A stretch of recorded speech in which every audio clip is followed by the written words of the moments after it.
வணக்கம் வியூவர்ஸ். இந்த வீடியோவில் நாம் சீர்காழிக்கு அருகில் திருநாங்கூரில் அமைந்துள்ள 108 திவ்ய தேசங்களில் ஒன்றான அண்ணன் பெருமாள் கோவிலை தான் தரிசிக்க போகிறோம். வாங்க வீடியோக்குள்ள போகலாம். இந்த வீடியோ ஸ்கிப் பண்ணாமல் முழுவதும் பாருங்கள். நம்ம சேனலுக்கு இது வரைக்கும் சப்ஸ்கிரைப் பண்ணாதவங்க சப்ஸ்கிரைப் பண்ணுங்க. அப்பதான் நாங்க வெளியிடுகிற வீடியோக்கள் உங்களுக்கு உடனுக்குடன் நோட்டிபிகேஷனில் வந்து சேரும். அண்ணன் பெருமாள் கோவில் திருநாங்கூர் 108 திவ்ய தேசங்களில் 38வது திவ்ய தேச தலமாகும். திருமங்கை ஆழ்வாரால் பாடல் பெற்ற இத்தலம் சீர்காழியிலிருந்து சுமார் 8 கிலோமீட்டர் தொலைவில் அமைந்துள்ளது. திருப்பதி வெங்கடாஜலபதிக்கு அண்ணனாக கருதப்படுவதால் இங்குள்ள மூலவர் அண்ணன் பெருமாள் என அழைக்கப்படுகிறார். இக்கோவிலானது திருநாங்கூருக்கு அருகில் திருவெள்ளக்குளம் என்ற பகுதியில் அமைந்துள்ளது. மிகப்பெரிய பிரார்த்தனை தலமான இங்கு பக்தர்கள் பலர் சஷ்டியப்த பூர்த்தி, பீமரத சாந்தி மற்றும் சதாபிஷேகம் செய்து கொள்வர். திருநாங்கூர் 11 திருப்பதிகளில் இக்கோயிலும் ஒன்றாகும். திருமங்கை ஆழ்வார் இத்தலத்தை மங்களாசாசனம் செய்துள்ளார். இங்கு மூலவர் அண்ணன் பெருமாள், கண்ணன் நாராயணன், உற்சவர் சீனிவாசன், பூவார் திருமகள் பத்மாவதி, தாயார் அலர்மேல் மங்கை, தல விருட்சம் வில்வம் மற்றும் பரசு, தீர்த்தம் வெள்ளக்குள தீர்த்தம். திருவெள்ளக்குளம் என்ற சொல் இத்தலத்தின் முன்புறம் அமைந்துள்ள ஸ்வேத புஷ்கரணி தீர்த்தத்தால் உண்டாயிற்று. வடமொழியில் ஸ்வேதம் என்றால் வெண்மை, எனவே ஸ்வேத புஷ்கரணி வெள்ளை குளமாகி வெள்ளக்குளமாயிற்று.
இந்த கோவிலில் பெருமாள் கிழக்கு நோக்கி நின்ற திருக்கோலத்தில் பக்தர்களுக்கு அருள்பாலிக்கிறார். இங்கு மூலவர் சன்னதியின் மேல் உள்ள விமானம் தத்வத் போதக விமானம் எனப்படும்.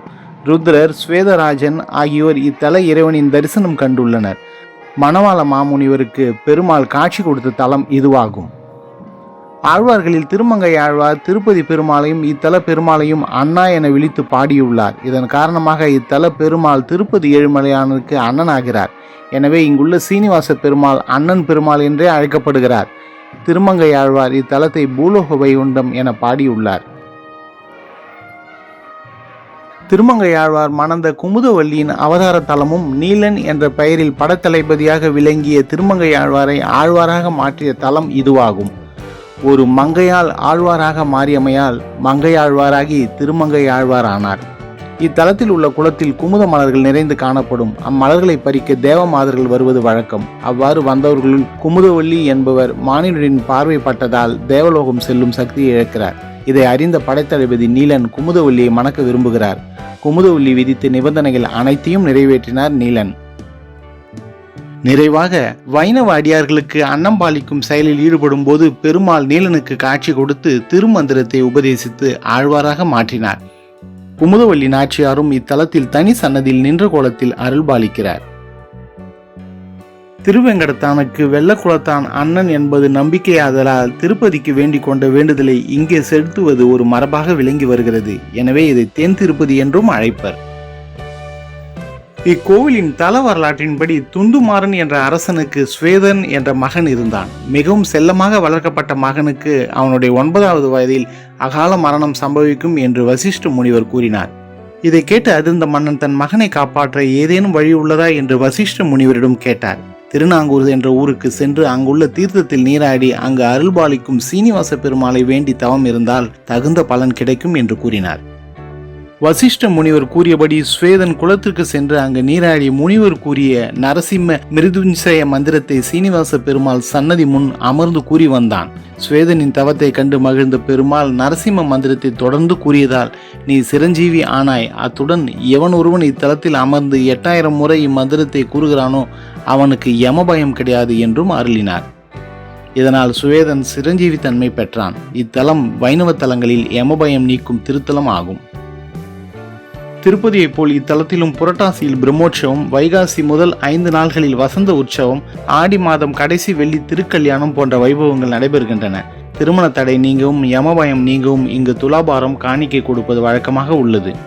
இக்கோவில் சீர்காழி தரங்கம்பாடி சாலையில் சீர்காழியிலிருந்து சுமார் 8 கிலோமீட்டர் தொலைவில் அமைந்துள்ளது.